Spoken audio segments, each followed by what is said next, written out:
Shalom, salam sejahtera, selamat malam. Saya Sudiro, izinkan saya untuk memaparkan pernyataan diri dosen dalam unjuk kerja Tridharma Perguruan Tinggi PDD UK TPT di bidang pengajaran dengan mata kuliah Metode Analisis Perencanaan disingkat MAP 1.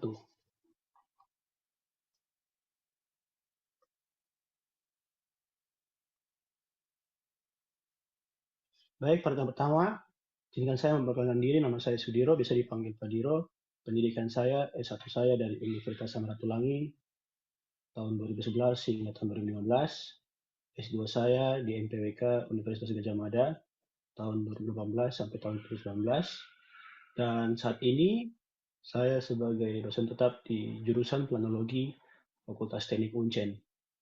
Kemudian saya juga sebagai peneliti di Pusat Studi Perencanaan dan Pengembangan Wilayah dan Kota Universitas Cendrawasih.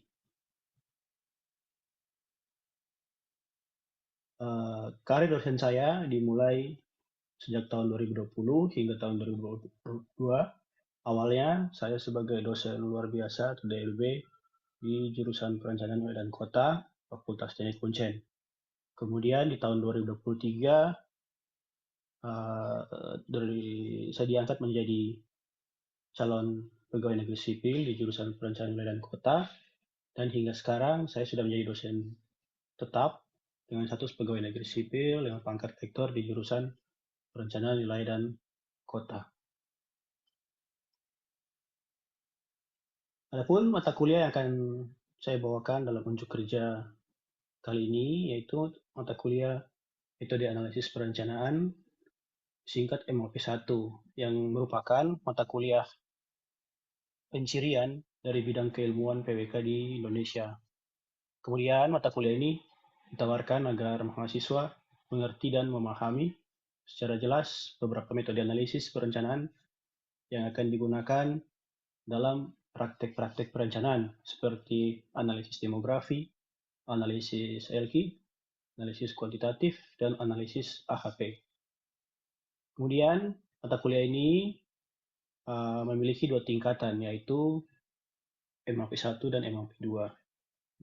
Bobot mata kuliah ini yaitu 2 SKS, dan biasanya mata kuliah ini dilaksanakan pada periode semester ganjil.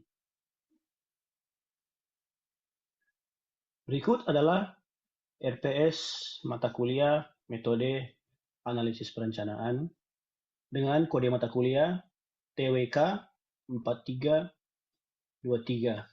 Adapun pengembang RPS ataupun pengampu mata kuliah ini yaitu saya sendiri dengan bobot 2 SKS. Kemudian ada beberapa CPL yang diharapkan dari mata kuliah ini, yaitu ada 3. Pertama, mahasiswa mampu memahami pengetahuan dasar tentang sains dan teknologi untuk mengasah cara pikir ilmiah yang diperlukan dalam perencanaan dan perancangan. CPL yang kedua, itu mampu memahami elemen-elemen dan prinsip-prinsip spasial dan aspasial dasar dengan memanfaatkan sains dan teknologi untuk mengimplementasikan teori dan konsep perencanaan wilayah dan kota. CPL yang ketiga, mahasiswa mampu mengaplikasikan teknik analisa perencanaan dan perancangan secara tepat dan relevan. Yang keempat, mahasiswa mampu melakukan penelitian dengan pemilihan topik yang memenuhi integritas akademik. Kemudian dari CPL tersebut diturunkan menjadi CPMK, yaitu capaian pembelajaran mata kuliah. Di sini terdapat beberapa CPMK. Yang pertama, mahasiswa mampu memahami pengertian dan elemen dasar metode analisa perencanaan. CPMK kedua, mahasiswa mampu menggunakan ragam jenis metode analisis perencanaan non-spasial. Yang ketiga, mahasiswa mampu menggunakan ragam jenis metode analisis perencanaan spasial. Dan yang keempat, mahasiswa mampu menggunakan ragam jenis metode analisis kuantitatif dalam perencanaan. Kemudian dari CPMK tersebut diturunkan ke beberapa sub CPMK yang akan dicapai melalui pembelajaran-pembelajaran pada tiap minggunya. Sub CPMK 1, yaitu mahasiswa mampu memahami aturan perkuliahan, kontrak perkuliahan, sistem perkuliahan, dan sistem penilaian mata kuliah. Sub CPMK 2, mahasiswa mampu menjelaskan pengertian dan elemen tentang analisis perencanaan dalam menyelesaikan permasalahan perencanaan. Sub CPMK 3, mahasiswa mampu melakukan analisis kependudukan. Sub CPMK 4, mahasiswa mampu melakukan analisis tingkat kesejahteraan penduduk suatu wilayah. Sub CPMK 5, mahasiswa mampu melakukan analisis tingkat pendidikan dan dinamika sosial di suatu wilayah. Sub CPMK 6, mahasiswa mampu melakukan analisis ekonomi suatu wilayah. Sub CPMK 7, mahasiswa mampu menganalisis hierarki perkotaan. Sub CPMK 8, mahasiswa mampu menganalisis struktur ruang. Sub CPMK 9, mahasiswa mampu melakukan pengelompokan variabel perencanaan. Sub CPMK 10, mahasiswa mampu melakukan pengelompokan objek perencanaan. Sub CPMK 11, mahasiswa mampu melakukan analisis peramalan time series. Sub CPMK 12, mahasiswa mampu melakukan analisis optimasi dan keputusan. Pada mata kuliah ini, ada beberapa referensi juga yang saya gunakan yang dalam menyusun RPS ini. Yang pertama ada dari Dermawan dan Rizky dalam model kuantitatif pengambilan keputusan dan perencanaan strategis. Ada Kurniati, Nira, dan Deponto dalam pengantar perencanaan kota. Ada Desa Fitri dan kawan-kawan dalam bukunya Metode Analisis Perencanaan. Dan buku dari Robinson Tarigan untuk ekonomi regional. Adapun beberapa pendukung, baik itu buku ajar maupun bahan ajar, sudah saya lampirkan di dalam LMS ataupun di dalam Google Drive yang nanti dapat diakses oleh mahasiswa. Kemudian mata kuliah ini sifatnya mata kuliah bersyarat karena tingkatan, yaitu mata kuliah MAP 1 dan MAP 2. Demikian penjelasan dan perkenalan diri saya untuk unjuk kerja Serdos kali ini. Terima kasih. Baik, selamat siang semuanya. Selamat siang, Bapak.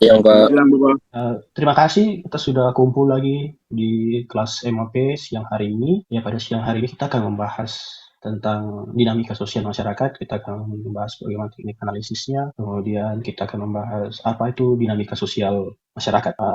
Seperti yang ada dalam RPS kita, Bapak akan tampilkan dalam RPS kita, ya dinamika sosial itu ada pada pertemuan kelima ya. Jadi kita masuk di pertemuan kelima hari ini ya tentang analisis dinamika sosial. Pada kali ini ya yang CPK-nya yang diharapkan dari kalian yang hadir pada hari ini yaitu mampu melakukan analisis ya tingkat pendidikan yang dari materi sebelumnya ya, pertemuan sebelumnya, dan hari ini yaitu tentang dinamika sosial di suatu wilayah. Indikator yang ingin dicapai ya tujuannya yaitu bahwa ada ketepatan analisis pada tingkat pendidikan dan dinamika sosial. Ya, kuliah kali ini nanti kita sistemnya seperti small group discussion, ya ada diskusi nantinya setelah Bapak menerangkan.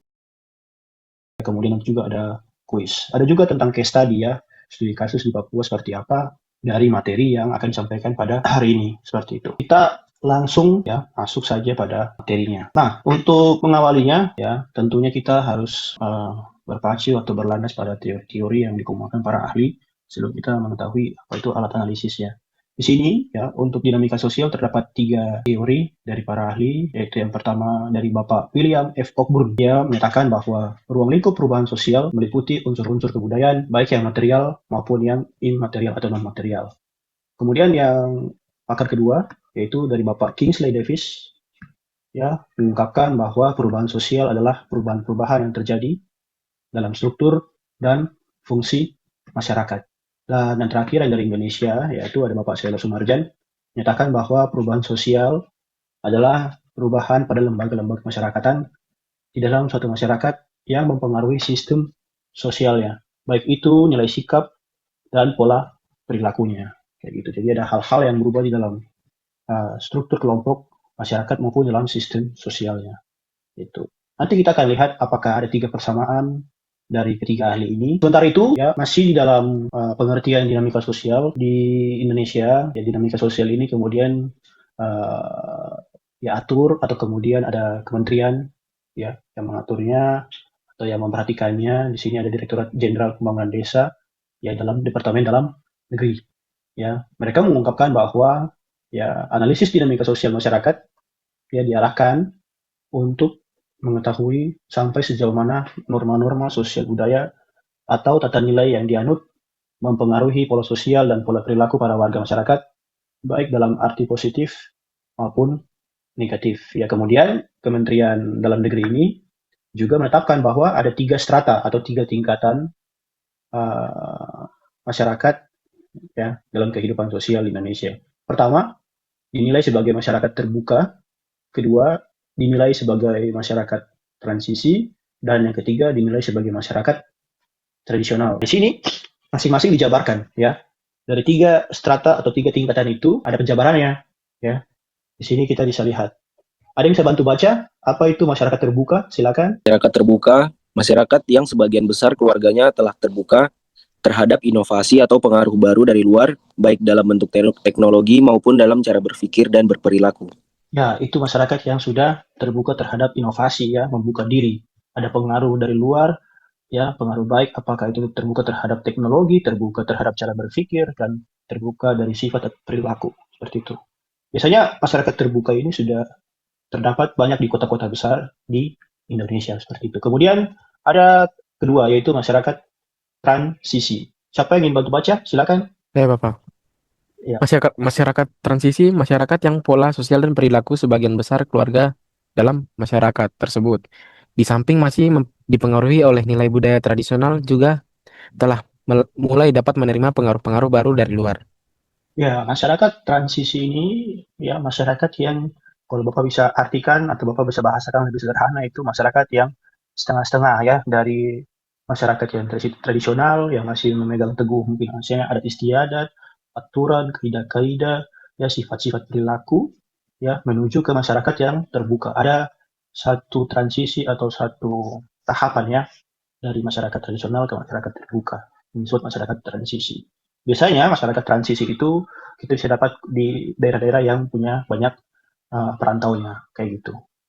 Oke, yang ketiga ada namanya masyarakat tradisional. Siapa yang ingin bantu baca? Masyarakat tradisional, masyarakat yang pola sosial dan perilaku sebagian besar warganya masih didominasi oleh nilai-nilai tradisional yang diawasi secara turun-temurun. Ya, ini masyarakat tradisional mereka adalah kelompok masyarakat yang tadi Bapak bilang masih memegang teguh ya nilai-nilai tradisional, nilai-nilai adat secara turun-temurun ya dari nenek moyang. Ya, hingga saat ini walaupun sekarang mungkin zaman modern ya masyarakatnya masih memegang teguh nilai-nilai adat nilai tradisional seperti itu. Dan itu kemudian terbukti di dalam kehidupan sehari-hari, ya gitu, dianut dalam kehidupan sehari-hari. Kemudian terpancar dari sifat masyarakatnya, seperti itu. Banyak kita temui, ya apalagi kalau kita pakai studi kasus ya di Papua, ya kita semua di Papua ini masih banyak memegang teguh adat istiadatnya ya. Kemudian untuk faktor-faktornya, ya ada beberapa faktor-faktor yang bisa mempengaruhi dinamika sosial di dalam masyarakat. Di sini terbagi menjadi faktor internal dan juga faktor eksternal. Kalau internal itu, ya internal itu biasanya dari dalam kelompok masyarakat itu sendiri. Biasanya ada faktor-faktor yang mempengaruhi dinamika sosialnya, seperti konflik antar anggota kelompok. Ya, biasanya kalau ada konflik di antara anggota kelompok, pasti ada anggota kelompok yang akhirnya memisahkan diri, kemudian menganut prinsip lain. Ya. Itu yang akan merubah dinamika sosial di dalam kelompok masyarakat tersebut. Kemudian kedua, adanya perubahan struktur kelompok sosial. Biasanya perubahan struktur kelompok sosial ini berpengaruh karena ada juga perubahan pemimpin di dalam kelompok sosial tersebut, atau kita bisa bilang mungkin adanya perubahan atau pergantian kepala suku ya, atau adanya pergantian tetua adat, atau adanya pergantian anak adat, atau bagaimana kayak gitu ya bahasanya. Seperti itu kemudian akan mempengaruhi perubahan struktur kelompok sosial. Kemudian yang ketiga, pergantian anggota kelompok ya. Pergantian anggota kelompok ini maksudnya ialah ketika suatu kelompok masyarakat sudah besar, kemudian terjadi persilangan ya, pernikahan, persilangan ya, kemudian akan ada mendapat anggota-anggota kelompok baru dari kelompok yang lainnya, ya itu yang terjadi pembauran atau pergantian anggota kelompok. Itu yang kemudian bisa memicu pergantian atau dinamika suatu sosial di dalam kelompok. Kemudian itu tadi faktor internal. Faktor eksternalnya yaitu adanya perubahan situasi sosial, adanya perubahan situasi ekonomi, adanya perubahan situasi politik. Tiga situasi ini betul-betul sangat mempengaruhi dinamika sosial di dalam kelompok, atau mungkin saya bilang juga di dalam negeri, di dalam konteksnya juga kita bisa bilang di dalam daerah. Ya, ini sangat berpengaruh sosial, kondisi ekonomi, kondisi politik ya. Apabila tiga ini terganggu, ya otomatis gejolak atau dinamika itu pasti akan besar. Yaitu sudah dipastikan akan berubah ya.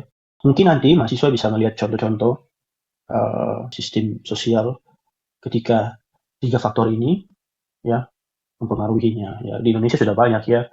Misalnya dari kerusuhan 98 ya, banyak akhirnya yang berubah dalam dinamika sosial di Indonesia kayak gitu. Mungkin juga ada kerusuhan-kerusuhan di Papua beberapa waktu yang lalu ya, akan berubah dinamika sosialnya. Nah, itu tadi faktor-faktor. Nah, sekarang kita akan masuk ke dalam ciri-ciri manusia modern. Pak, apa hubungannya ya ciri-ciri manusia modern dengan dinamika sosial ya? Tadi dari tiga strata yang dijelaskan oleh Kementerian Dalam Negeri ya, salah satunya ya yang paling atas itu ya manusia modern. Nah, itu tidak terlepas dari teori-teori yang sudah diungkapkan oleh para ahli. Ya, di sini pertama ada Bapak Alex Inkeles dan juga ada Bapak David Horton Smith ya. Jadi menurut Bapak Alex dan Bapak David ini ya, ciri-ciri manusia modern itu ada 4. Pertama, manusia modern itu terbuka terhadap pengalaman dan ide baru. Ya, kemudian manusia modern itu dia orientasinya ke masa sekarang dan masa depan ya. Dibilang apa namanya? Future ya. Kemudian manusia modern itu punya kesanggupan merencanakan ya. Makanya kalau kita yang kuliah di jurusan perencanaan wilayah dan kota, berarti kita salah satu manusia yang mau modern ya, karena kita punya kesanggupan untuk merencanakan. Ya, kemudian yang terakhir, bahwa manusia modern itu yakin bahwa manusia bisa menguasai alam, bukan sebaliknya. Kayak gitu. Tadi dari ciri-ciri manusia modern, akhirnya teori ini dikembangkan menjadi salah satu teori yang hingga saat ini masih digunakan oleh beberapa pemerintahan di Indonesia, beberapa Pemda, ya, tentang 5 tahapan pembangunan. Bagaimana kondisi dinamika sosial masyarakat di dalam daerah itu yang dipengaruhi oleh manusia, kemudian akan memengaruhi tahapan pembangunan pada suatu wilayah atau pada suatu daerah tersebut. Nah, di sini ya dijelaskan bahwa ada 5 tahapan pembangunan oleh Bapak Walt Whitman Rostow. Jadi di sini ada 5 tahapan, yaitu tahapan pertama yaitu 1, masyarakat tradisional ya. Masyarakat tradisional ialah masyarakat yang masih mempercayai hal-hal mistis. Biasanya kemajuan tujuan masyarakat ini berjalan lambat ya. Kemudian tahapan kedua dari masyarakat tradisional, lihat alurnya, dia menuju ke masyarakat dengan prakondisi lepas landas ya. Jadi di dalam prakondisi lepas landas ini masyarakat itu memerlukan adanya campur tangan dari luar atau masyarakat yang sudah maju. Nah, dengan campur tangan itu ya diharapkan daerah tersebut mulai berkembang ke tahap pembaruan. Kemudian dari kondisi lepas landas ini masuk ketiga ya pada kondisi yang lepas landas. Ya, pada periode ini di suatu daerah akan ditandai dengan tersingkirnya hambatan-hambatan yang menghalangi proses perkembangan wilayah. Biasanya ditandai dengan pertumbuhan ekonomi yang pesat. Ya, langsung ketika tadinya banyak hambatan-hambatan yang menghalangi kemajuan daerah, ya akhirnya hambatan itu hilang dan daerah itu berkembang. Salah satu indikator untuk menilai bahwa satu daerah itu berkembang ialah dengan pertumbuhan ekonomi. Itu cara paling cepat untuk menilainya. Oke, kemudian setelah dari lepas landas ada tingkatan berikutnya, yaitu tahap menuju kedewasaan. Ya, pada kondisi sini di daerah di mana masyarakat sudah secara efektif menggunakan teknologi modern pada hampir semua kegiatan. Ya, jadi masyarakatnya sudah maju, ekonominya bertumbuh, dan istilahnya sekarang namanya masyarakatnya melek teknologi, bisa menggunakan teknologi. Ya, apalagi sekarang zaman modern ya, zaman era teknologi ya, kita semua bisa pakai teknologi. Dan tahapan terakhir ya menurut Bapak W.W. Rosto ini, yaitu tahap konsumsi tinggi. Jadi pada periode ini di daerah konsumsi tidak lagi terbatas pada kebutuhan pokok untuk hidup. Nah, ingat apa kebutuhan pokok untuk hidup? Sandang, pangan, apalagi? Papan Bapak. Sandang, pangan, Papan papan. Bapak. Ya, kayak gitu. Jadi pada periode ini orang sudah tidak pikir lagi untuk bagaimana saya akan hari ini, ya bagaimana saya tinggal hari ini pakai baju apa tidak, tapi pada tingkat kebutuhan yang lebih tinggi. Ya, mereka sudah pikir hal-hal yang sudah bukan untuk pikir makan lagi, untuk pikir tinggal lagi, ya sudah hal-hal yang lebih dari itu. Kayak tingkat konsumsi yang tinggi. Karena apa? Ya karena kebutuhan dasarnya sudah terpenuhi. Kayak gitu. Ini terdapat pada kota-kota besar di seluruh dunia.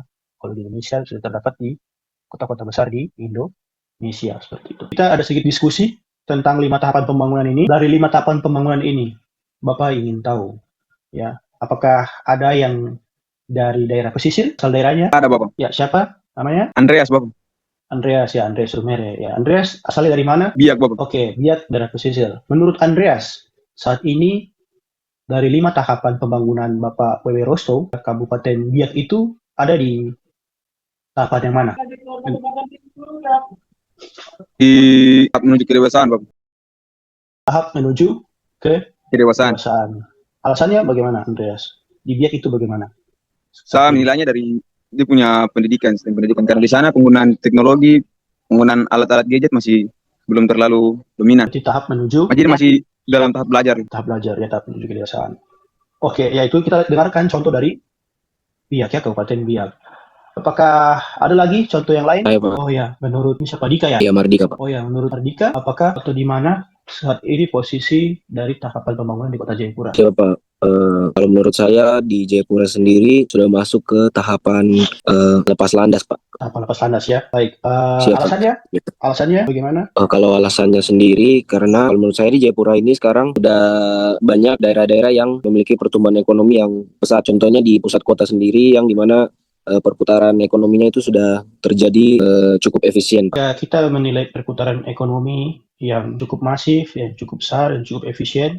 Kita bisa lihat dari apa tanda-tandanya? Dari banyaknya produksi barang dan juga permintaan dari konsumen sendiri, Pak. Adanya demand, permintaan, ya kita akan bisa lihat banyaknya juga barang yang terjual, ya. Jadi barang, jenis jasa. Ya karena apa? Karena ya orang punya keinginan untuk makin banyak.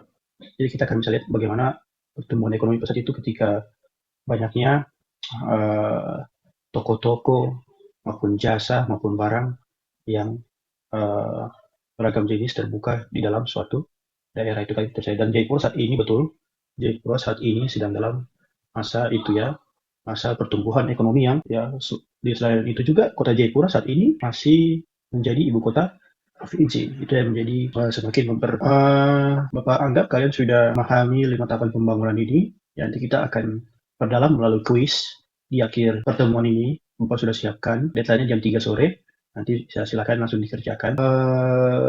Selain itu, apakah ada diskusi yang lain ingin ditanyakan terkait materi hari ini? Silakan. Izin Pak saya, Pak. Silakan. Saya ingin bertanya terkait bagaimana teknik atau strategi yang Bapak sarankan untuk menggali data di dinamika sosial yang sifatnya hidden atau tersembunyi, Pak. Pertama, ketika kita sebagai mahasiswa dianggap sebagai orang luar. Lalu bagaimana kita memastikan analisis yang kita lakukan tidak memicu konflik baru di masyarakat? Ya. Izin, Pak. Ini pertanyaannya langsung untuk turun ke lapangan, ya. Turun ke lapangan. Nah, biasanya ini nanti akan berlaku ketika praktikum studio. Atau kuliah studio, kalian akan praktikum dan kalian akan langsung turun ke lapangan. Dan ya betul, ada teknik-teknik yang digunakan ketika kalian turun nanti ke lapangan. Apalagi menyangkut dinamika sosial ini, ya. Jadi kita ingin mengetahui bagaimana sebenarnya suatu kondisi masyarakat ketika turun ke lapangan. Kita tidak bisa, atau mungkin Bapak sarankan kita tidak tepat kalau misalnya menanyakan kepada orang-orang kuncinya, seperti ketua RT, kepala suku, misalnya juga kepada ketua adat, atau Bapak pendeta, ya, karena di Papua ini, ya biasanya itu yang menjadi pemimpin di masyarakat. Ketika kita ingin mengetahui kondisi sosial, dinamika sosial masyarakat, ya sebenarnya kurang tepat untuk menanyakan ke situ.